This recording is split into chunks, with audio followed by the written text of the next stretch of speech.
سب سے اعلیٰ درجے کا اسلام کیا ہے؟ من سلم المسلمون من لسانہ و یدہ۔ زندگی میں یہ طے کر لو، کوئی کتنا ہی تمہیں دکھ پہنچائے، کوئی کتنا ہی تمہاری بےعزتی کرے، چپ ہو جاؤ، سہ جاؤ۔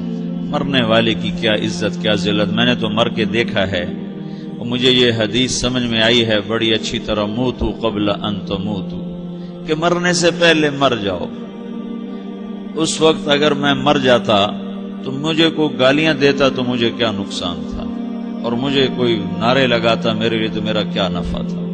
تو مرنے سے پہلے مر جاؤ، کوئی تمہیں برا بھلا کہے تو تمہارا کیا نقصان ہے، تمہیں کوئی واہ واہ نعرے لگائے تمہیں کیا نفع ہے۔ اگر اللہ راضی ہے تو مردہ آباد اور زندہ آباد سے بے نیاز ہو۔ ابو ذر رضی اللہ تعالیٰ عنہ کو ایک آدمی نے گالیاں دی تو انہوں نے فرمایا، بیٹا ایک گھاٹی آگے آ رہی ہے، اس میں گر گیا تو جو کچھ کہہ رہے ہو اس سے بھی زیادہ کا حقدار ہوں، اور اگر پار ہو گیا تو تیری گالیوں سے مجھے کوئی فرق نہیں پڑتا ہے۔ من سلم المسلمون من لسانہ و یدہ موتوا قبل ان تموتوا۔ چونکہ آج کل اخلاق ہیں انتقامی، معاف کرنے والے اخلاق ہیں نہیں، انتقامی اخلاق ہیں۔ ہمارا معاشرہ انتقامی ہے، اچھا کرو گے تو ہم اچھا کریں گے، برا کرو گے تو ہم برا کریں گے، جیسا کہو گے ویسا ہم سے سنو گے۔ یہ ہمارا ماحول ہے، یہ ہمارا۔ ایک ماں کہہ رہی تھی دوسری ماں کو، میرے پترا کدی کسی نے واسطے سلام نہیں کیتا، بڑے فخر سے کہہ رہی ہے، ہمارے اپنے گاؤں کی بات، میرے پترا کدی نہیں کسی نے واسطے سلام کیتا، مائی جڑا کرے انہوں کریں دیں، جڑا نہ کرے انہوں پوچھ دے ہی کوئی نہیں۔ یہ وہ فخر سے کہہ رہی، جو سب سے بڑا عیب ہے وہ سب سے بڑا فخر بنا ہوا۔ میرے پترا کدی نہیں کسی نے واسطے سلام کیتا۔ جب ماں باپ نے یہ سبق دیا تو اولاد کا کیا قصور ہے؟ ہمارا معاشرہ انتقامی ہے، ایک کی 10 سنانے کا ماحول ہے، تو آپ 100 کی ایک بھی نہ سناؤ۔ احنف بن قیس رضی اللہ تعالیٰ عنہ پہ ایک آدمی نے چڑھائی کر کہنے لگا، ایک سناؤ گے نا تو 10 سنو گے میری طرف سے۔ تو احنف بن قیس کہنے لگے، بھائی تو مجھے 100 بھی سنائے گا نا تو میری طرف سے ایک بھی تو نہیں سنے گی۔ ایک آدمی ان کی بڑی بےزتی کر رہا تھا اور وہ چل رہے تھے اور وہ 100 گالیاں بک رہا ہے۔ جب آ گیا نا قریب شہر تو کہنے لگے، دیکھا میرا قبیلہ یہاں رہتا ہے، اگر کسی نے سن لیا نا تو تیری بڑی دھلائی کر دے گا، تو نے جو مجھے گالیاں دینی میں کھڑا ہوں یہیں تو دے لے، تو اپنا سارا زور پورا کر لے تاکہ آگے تجھے کوئی تکلیف نہ پہنچا دے میری وجہ سے۔ تو وہ پاؤں پہ گر کے معافی مانگنے لگا کہ واقعی تو بڑے حلم والا ہے۔ وہ مشہور تھے اپنے حلم میں، بردباری، اور لوگ ان کا امتحان لینے آیا کرتے تھے کہ بھئی کوئی ہے جو احنف کو غصہ دلا دے، تو لوگ ناکام ہو جاتے تھے، ان کو غصہ نہیں آتا۔ ایسے ایک عرب سردار گزرا معن بن زائدہ، وہ بھی اپنے حلم میں بڑے مشہور تھے۔ ایک دفعہ لوگوں میں شرط لگ گئی کہ کوئی ہے معن بن زائدہ کو غصہ دلائے تو ہم اس کو انعام دیں گے۔ تو ایک شاعر نے کہا، میں غصہ دلاتا ہوں، تم دیکھنا ایسے سیخ پا ہو جائے گا جیسے جانور۔ تو وہ چلا گیا اس کی مجلس میں، دربار لگا، عرب سردار تھا بہت بڑا، دربار لگا ہوا، تو کہتا السلام علیکم، وعلیکم السلام۔ تو معن بن زائدہ پر ایک دور بڑے فقر کا گزرا تھا، پھر اللہ نے اس کو بہت بڑی سرداری دی، بنو عباس کا بہت بڑا یہ وزیر گورنر تھا۔ تو کہتا اتذکر اذ لحافک جلد شاۃ واذ نعلاک من جلد البعیر، کیوں بھائی تجھے یاد ہے جب تیرا بستر بکری کی کھال تھا اور تیرے جوتے اونٹ کی کھال کے تھے؟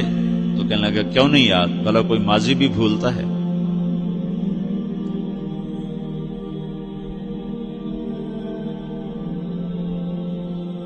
تو وہ کہنے لگا پہلا وار تو خطا گیا، کہ فسبحان الذی اعطاک ملکا وعلمک الجلوس علی السریر۔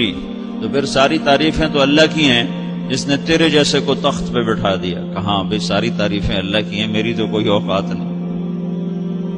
تو کہنے لگا سأرحل عن دیار انت فیہا وان جار الزمان علی الفقیر، جہاں تیرے جیسا حکمران ہو وہاں مجھے رہنا گوارا ہی نہیں ہے، میں یہاں سے چھوڑ کے نکل جاؤں گا چاہے کتنی تکلیف اٹھاؤں۔ بڑے دربار میں یہ ایک گورنر اور وزیر سے بات ہو رہی ہے، تو وہ کہتا ہے اچھا بھائی اگر تو ہمارے پاس رہے گا تو ہم تیرا اکرام کریں گے، اور اگر تو جانا چاہتا ہے تو پھر رافقت کا سلام، تو وہ یہ بار بھی خالی گیا تو کہنے لگا فجد لی یبن ناقصۃ بمال،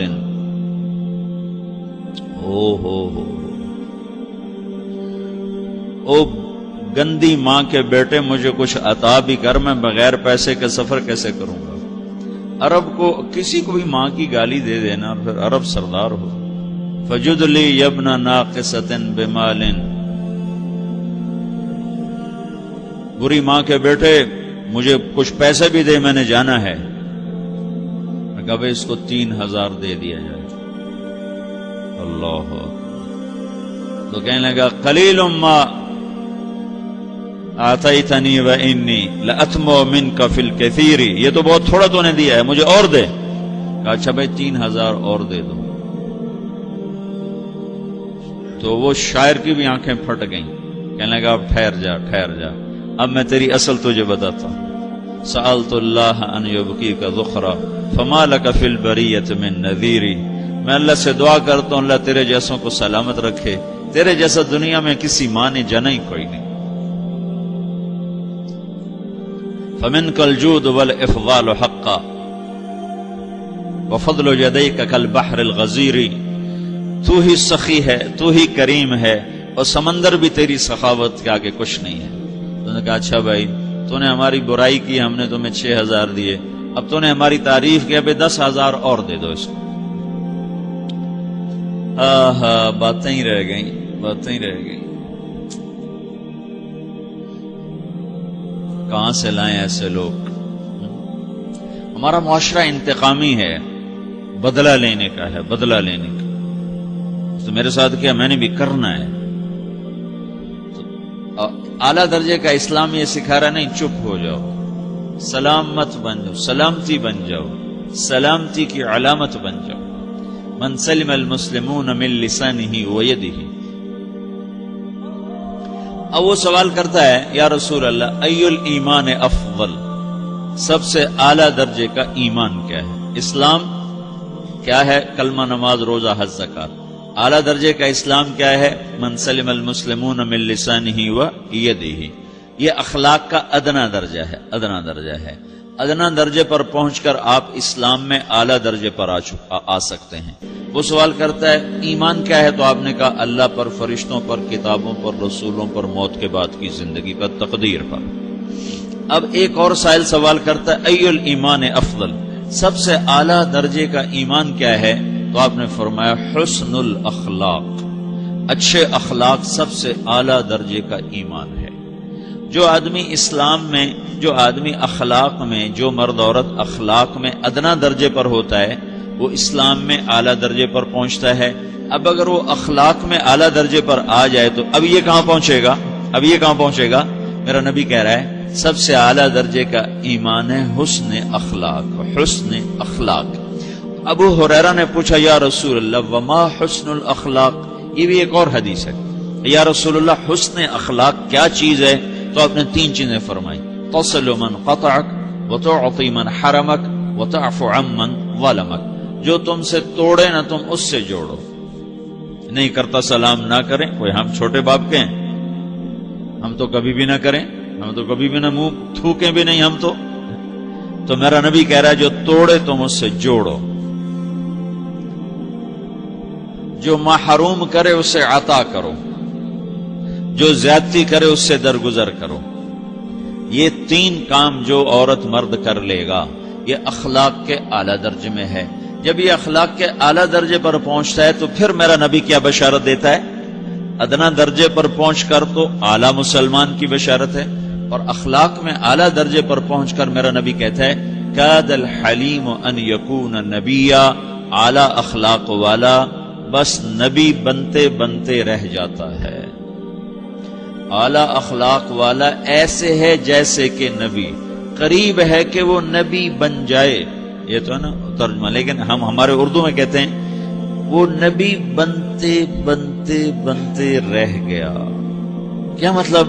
کہ اس میں اور نبی میں صرف نبوت کا فرق رہ جاتا، باقی وہ سب کچھ حاصل کر لیتا ہے. تو یہ سارے دین کا میں نے آپ کو خلاصہ بتایا ہے کہ میری آپ کی ضرورت ہے کہ میرا اسلام اعلیٰ درجے کا ہو، من سلم المسلمون من لسانہ و یدہ، میرا ایمان اعلیٰ درجے کا ہو،